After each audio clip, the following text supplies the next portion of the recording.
Կոալիցիոն կառավարումը որպես այդպիսին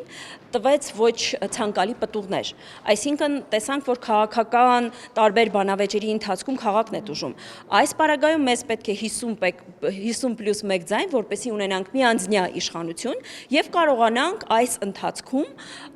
կառավարման ղեկը ստանձնել, քաղաքական պատասխանատվությունը ստանձնել եւ քաղաքին տալ նոր զարկ եւ տալ քաղաքին նոր զարգացման հնարավորություն, ինչը խիստ իրատեսական է անշուշտ։ Ես կարծում եմ, որ գյումրեցիները ունեն շատ լավ հիշողություն եւ հիշում են այն բարքերը,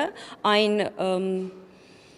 վատ մթնոլորտը, որը Գյումրիում եղել է տարիներ շարունակ տարբեր մարդկանց կառավարման ժամանակ։ Եկել է ամեն ինչ վերափոխելու ժամանակը եւ մենք վստահ ենք, որ մեր սարիքի միջոցով գյումրեցիները իսկապես կզգան հոգատարությունը քաղաքապետի։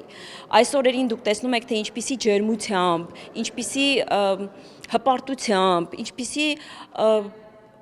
չգիտեմ, այդ կապը, որ կա Սարիկ Մինասյանի եւ գյումրեցիների միջև, զգացվում է, որ մարդուն վստահում են, եւ դա բառերով չէ, դա կադրից այն կողմ չէ։ Մենք ընդհանրապես ուզում ենք այդ ամենը շարունակել եւ